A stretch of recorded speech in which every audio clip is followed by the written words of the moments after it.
Bismillahirrahmanirrahim. Assalamualaikum warahmatullahi wabarakatuh. Alhamdulillah wassalatu wassalamu ala Rasulillah wa ala alihi wa ashabihi wa man walah, amma ba'd. Santri sekalian rahimakumullah.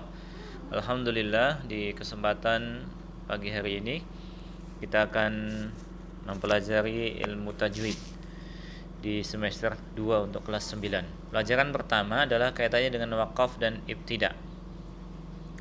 Disebutkan di pendahuluan bahwasanya wakaf dan ibtida merupakan perkara yang sangat penting dalam tajwidul Quran. Ya.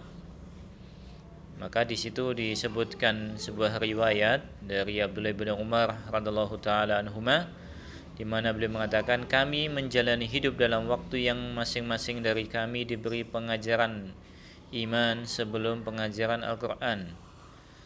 Surah Al-Quran diturunkan kepada Muhammad SAW. Kami pun mempelajari perkara halal dan haramnya, juga apa yang seharusnya dipahami daripadanya, sebagaimana kalian mempelajari Al-Quranul Karim saat ini. Akan tetapi sungguh pada hari ini aku telah melihat orang-orang yang diberikan kepadanya Al-Quran sebelum pengajaran iman.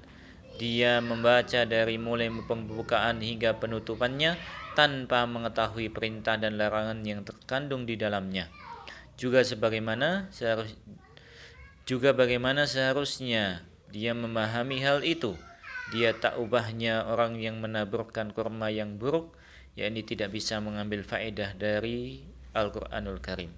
Ya, dari ucapan Abdullah bin Umar radhiyallahu taala anhu ini menunjukkan bahwa dalam membaca Al-Quran itu ada padanya wakaf dan ibtida. Ya, ketika seorang ibtida, ketika wakaf di situ dia akan mengetahui hukum-hukum yang berkaitan dengan ayat tersebut. Ya, kalau tidak, maka dia tidak akan paham akan hukum-hukum yang berkaitan atau yang terkandung di dalam Al-Quranul Karim. Dan di sini pula bisa kita pahami bahwasanya dalam membaca Al-Quranul Karim bukanlah hanya sisi kecepatan seorang itu menghafal atau sisi seorang lebih banyak hafalannya, tidak, tetapi bagaimana dia bisa mengamalkan Al-Quranul Karim dengan sebaik-baiknya. Definisi wakaf adalah memutus suara pada kata Al-Quran dalam waktu sejenak dengan mengambil nafas menurut kebiasaannya, nafasnya tidak lama, dan berniat untuk melanjutkan bacaan. Ini wakaf. Jadi kalau wakaf berhenti untuk melanjutkan bacaan. Ibtida adalah bagaimana seorang memulai bacaan, baik setelah wakaf atau tidak, di awal permulaan atau setelah wakaf, namanya ibtida. Ya. Dengan mengetahuinya kita nanti akan bisa mendapatkan banyak faedah. Maka pengertian dari ilmu wakaf dan ibtida adalah ilmu tentang kaidah yang diketahui dengannya letak-letak wakaf dan letak-letak ibtida dalam Al-Quran, mana yang benar dan mana yang salah. Jadi bagaimana kita bisa mengetahui awal bacaan kita yang benar dari Al-Quran, akhir bacaan kita yang benar dari Al-Quran, itu dengan mempelajari ilmu wakaf dan ibtida. Kenapa? Sangat penting sekali, karena satu, makna yang diinginkan dari ayat Al-Quran akan tampak pada wakaf dan ibtida. Wakaf dan ibtida adalah pintu untuk bisa mentadaburi dan mengambil pendalilan hukum dari Al-Quran serta mukjizatnya. Yang ketiga, memiliki hubungan dengan ilmu yang lain seperti tafsir dan bahasa. Contohnya di situ, Alhamdulillahi Rabbil Alamin. Ini wakaf yang dibolehkan. Wakafnya ya ayyuhalladzina, enggak boleh kalau seperti ini. Ini wakaf yang tidak dibolehkan, wakaf yang jelek. Ya ayyuhalladzina amanu la taqrabus shalah. Ini wakaf yang sangat jelek. Kenapa? Maknanya sangat parah sekali. Wahai orang yang beriman, janganlah kalian mendekati sholat. Padahal ayat ini la taqrabus sholata wa antum sukara.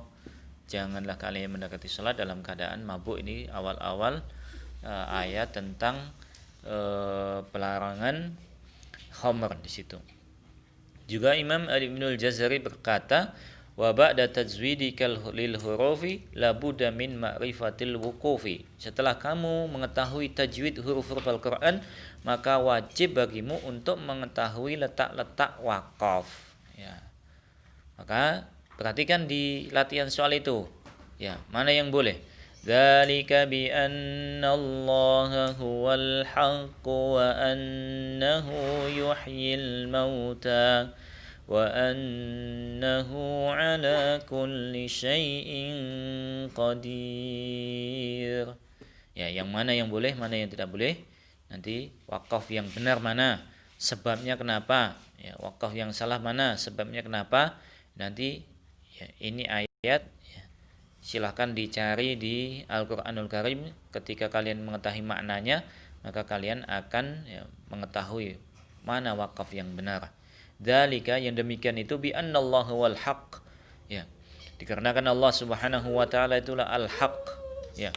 Ya, al-haq, bahwasanya dia yang menghidupkan orang yang mati, wa annahu ala kulli syai'in qadir, dan dia Allah Subhanahu wa taala atas segala sesuatu maha